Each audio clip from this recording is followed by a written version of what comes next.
রাষ্ট্রপতির পদেও পরিবর্তন আসতে পারে, কিন্তু বাস্তবতা এখন ভিন্ন। সরকারের নীতি নির্ধারণী পর্যায়ের একাধিক সূত্র বলছে, আপাতত রাষ্ট্রপতি পরিবর্তনের বিষয়ে কোনো আনুষ্ঠানিক আলোচনা বা সিদ্ধান্ত হয়নি। অর্থাৎ রাজনৈতিক জল্পনা যতই থাকুক, সরকারি সিদ্ধান্ত এখনও নেই। এর পেছনে বড় কারণ হলো সংবিধান। বাংলাদেশের সংবিধান অনুযায়ী মোহাম্মদ শাহাবুদ্দিন 2023 সালের 24শে এপ্রিল 5 বছরের জন্য রাষ্ট্রপতির দায়িত্ব গ্রহণ করেন। সেই হিসাবে আইনগতভাবে তিনি 2028 সালের এপ্রিল পর্যন্ত এই পদে থাকতে পারেন। সংবিধান বিশেষজ্ঞদের মতে, রাষ্ট্রপতি নিজে পদত্যাগ না করলে বা সংসদের মাধ্যমে তাকে অভিশংসন না করা হলে নতুন কাউকে এই পদে বসানোর কোনো সুযোগ নেই। অর্থাৎ রাজনৈতিক ইচ্ছা থাকলেও সাংবিধানিক বাস্তবতা ভিন্ন কথা বলছে।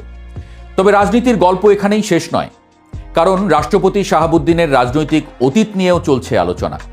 তার পুরো রাজনৈতিক ক্যারিয়ারের দিকে তাকালে দেখা যায়, ছাত্রজীবনে তিনি যুক্ত ছিলেন বাংলাদেশ আওয়ামী লীগের ছাত্র সংগঠন ছাত্রলীগের সঙ্গে। পরবর্তীতে যুবলীগের সঙ্গেও তার সম্পৃক্ততা ছিল। দীর্ঘদিন তিনি আওয়ামী লীগ ঘরানার একজন বিশ্বস্ত ব্যক্তি হিসেবেই পরিচিত ছিলেন। সেই ধারাবাহিকতায় তিনি রাষ্ট্রপতির পদে নির্বাচিত হন, কিন্তু এরপর ঘটে বাংলাদেশের রাজনীতির সবচেয়ে নাটকীয় অধ্যায়গুলোর একটি। 5ই আগস্ট ক্ষমতাচ্যুত হয় আওয়ামী লীগ সরকার। দেশজুড়ে তখন শুরু হয় রাজনৈতিক অস্থিরতা। এই সময়ে অনেকেই ধারণা করেছিলেন রাষ্ট্রপতির পদেও পরিবর্তন আসতে পারে, কিন্তু সেটি ঘটেনি। বরং পরবর্তী সময়ে একটি জাতীয় দৈনিক পত্রিকাতে দেওয়া সাক্ষাৎকারে রাষ্ট্রপতি শাহাবুদ্দিন জানান, সেই সংকটময় মুহূর্তে তিনি সামরিক বাহিনীর সহায়তায় দাঁত কামড়ে দায়িত্ব পালন করে গেছেন। আরও একটি গুরুত্বপূর্ণ বিষয়ে উঠে আসে। অনেক বিশ্লেষকের মতে সেই সময়ে বিএনপিও রাষ্ট্রপতিকে সরানোর পক্ষে অবস্থান নেয়নি, কারণ হঠাৎ রাষ্ট্রপতি পরিবর্তন করলে সাংবিধানিক সংকট তৈরি হতে পারত। তাই রাজনৈতিক বাস্তবতায় তাকে মসনদে বসে থাকতে দেওয়া হয়।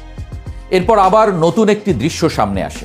সাম্প্রতিক সময়ে রাষ্ট্রপতি শাহাবুদ্দিনকে দেখা গেছে বাংলাদেশ জিন্দাবাদ স্লোগান দিতে। আল্লাহ হাফেজ, বাংলাদেশ জিন্দাবাদ। এই ঘটনা নিয়ে নতুন করে আলোচনা শুরু হয়েছে। অনেকে প্রশ্ন তুলছেন, এটা কি রাজনৈতিক অবস্থানের পরিবর্তন, নাকি শুধুই পরিস্থিতির সঙ্গে মানিয়ে নেওয়ার কৌশল?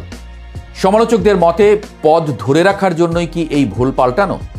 অবশ্য রাষ্ট্রপতি নিজেই এ বিষয়ে একটি গুরুত্বপূর্ণ বক্তব্য দিয়েছেন। তিনি বলেছেন, যদি সরকার মনে করে তার সরে যাওয়া উচিত, তাহলে তিনি সম্মানজনকভাবে পদত্যাগ করতে প্রস্তুত আছেন। অর্থাৎ দরজা পুরোপুরি বন্ধও নয়।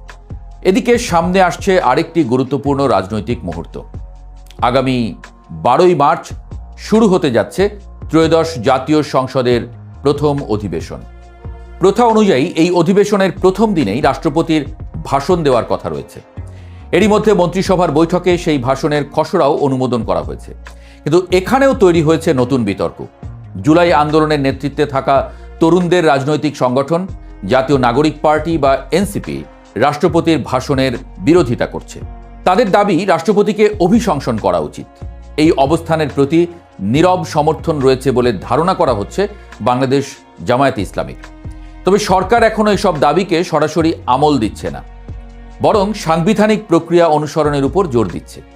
সংসদের প্রথম দিনেই স্পিকার এবং ডেপুটি স্পিকার নির্বাচন হবে, আর সেখানে রাষ্ট্রপতির উপস্থিতি সাংবিধানিকভাবে গুরুত্বপূর্ণ। বিএনপির নীতি নির্ধারকদের একটি অংশ মনে করেন, এই মুহূর্তে রাষ্ট্রপতি পরিবর্তন করলে ভবিষ্যতে নতুন সংকট তৈরি হতে পারে। কারণ নতুন রাষ্ট্রপতির মেয়াদ শেষ হবে সরকারের মেয়াদের সঙ্গেই। আর যদি ভবিষ্যতে আবার তত্ত্বাবধায়ক সরকার ব্যবস্থা চালু হয়, তাহলে সেই সময়ে একটি স্থায়ী রাষ্ট্রপ্রধান থাকা জরুরি। তবে মাঠ পর্যায়ের অনেক নেতাকর্মীর ভিন্ন মত। তাদের প্রশ্ন, আওয়ামী লীগ ঘরানার একজন মানুষ কি রাষ্ট্রের সর্বোচ্চ পদে থাকা উচিত? এই প্রশ্নই এখন ঘুরপাক খাচ্ছে বাংলাদেশের রাজনীতিতে। সব মিলিয়ে পরিস্থিতি এখন অনেকটা দাবা খেলার মতো। একদিকে সংবিধানের সীমাবদ্ধতা, অন্যদিকে রাজনৈতিক বাস্তবতা। এই দুইয়ের মাঝখানে দাঁড়িয়ে আছেন একজন মানুষ, রাষ্ট্রপতি মোহাম্মদ শাহাবুদ্দিন।